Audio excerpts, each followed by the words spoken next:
Okay, welcome back. Today we're diving into something pretty practical. It's about navigating healthcare in English when you're not feeling your best. Yeah, a situation many people face, right? We're looking at some source material today. It's excerpts from an audio piece called Visiting a Doctor, a Healthcare Journey in English. Exactly. And this source is great because it really walks you through the common steps. It follows a character, Yasmin, who feels unwell, sore throat, fatigue, the usual stuff, and she needs to see a doctor in English in a new city. First time doing that there. So our mission here is to pull apart that narrative. We Right. want to find the useful language, understand the interactions, the whole process when you need medical help and English isn't your first language, or maybe you're just in an unfamiliar place. It's very relatable. Being sick is stressful enough, but adding that communication barrier, Mm. it really ramps things up. The source gives us a clear path through it. It does. So the source sets the scene. Yasmin needs a clinic. Let's pick up right at the beginning of her journey when she actually arrives there. Right. The source paints a picture. You hear the quiet waiting room, a bit of front desk chatter. It sounds, well, like a typical clinic reception. And then the first interaction, Yasmin and the receptionist.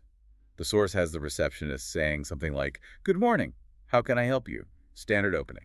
And here's the first key language moment for Yasmin, and for you listening.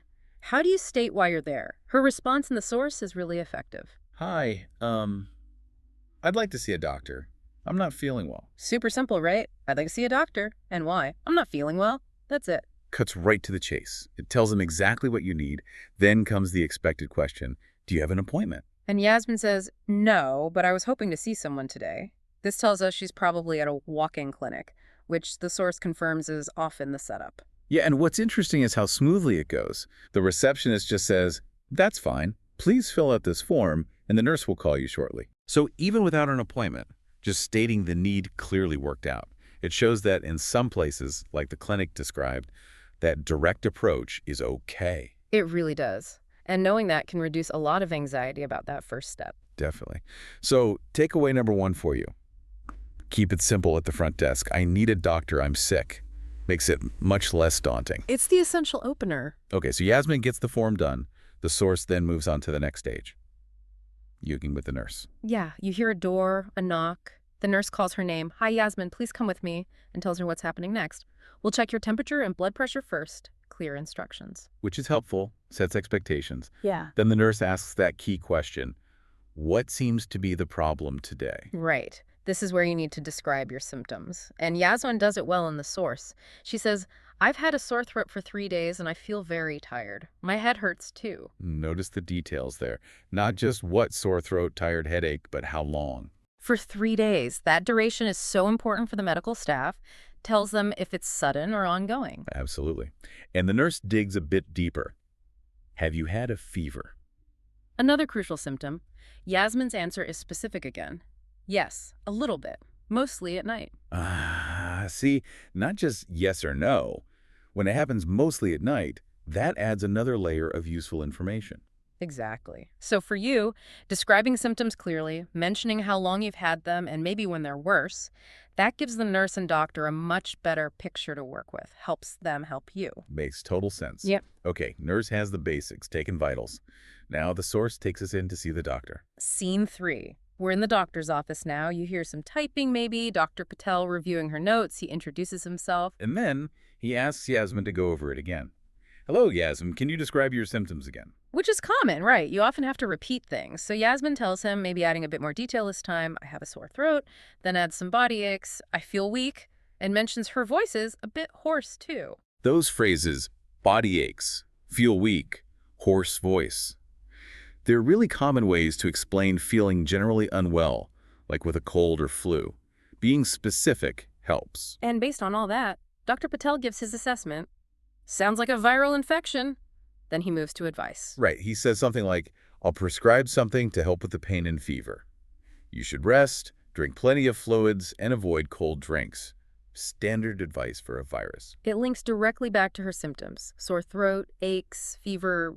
It fits the viral picture. And the treatment is about managing those symptoms, rest, fluids, not necessarily stronger medicine right away. Which leads to a really important moment in the source. Yasmin asks a question. She does. She asks, do I need antibiotics? That's such a good question to ask. It shows she's engaged, thinking about treatment. Definitely. And Dr. Patel's response is very clear, according to the source, not at the moment. He explains why, basically. He says, let's see how you feel in a couple of days. If it doesn't improve, come back for a follow-up. So he's explaining his thinking. Viral infections don't usually need antibiotics. Those are for bacteria. He's saying, let's wait and see. Monitor it. Exactly. And understanding that why antibiotics aren't needed now and why follow-up is important, that's crucial for you as the patient. It helps you buy into the plan. It really empowers you, doesn't it? Knowing the reasoning. It does. Okay, so Yasmin has her diagnosis, knows the plan, has a prescription for symptom relief. Final step in the source's journey. The pharmacy. Yep. Scene 4. Sounds of a pharmacy counter, maybe beeps from a scanner. Familiar place. Yasmin goes up. Hi, I have a prescription from Dr. Patel. Simple and direct again. The pharmacist takes it, confirms what it's for. Okay, this is for pain relief and a mild fever reducer. Good double check. And then asks that critical safety question. Do you have any allergies to medicine? Absolutely vital. You need to be ready to answer this clearly. Yasmin, in the source, says, no, I don't. But if you do have allergies, this is the moment to state them very clearly. Couldn't be more important. Then the pharmacist gives the instructions. Right. Something like, take 1 tablet every 6 hours if needed. And adds extra advice. Drink plenty of water. Understanding that dosage, how much, how often, if needed, and any extra tips like drinking water, that's key to using the medication correctly and safely. The pharmacist ensures you have that info. It closes the loop, from feeling sick to getting the right help and medication safely.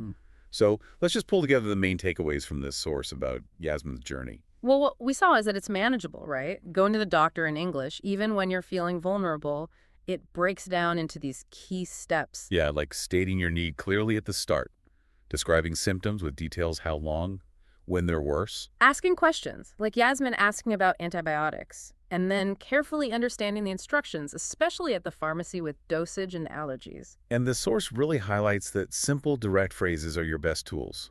I'm not feeling well. Sore throat for 3 days? Do I need antibiotics? Any allergies? No.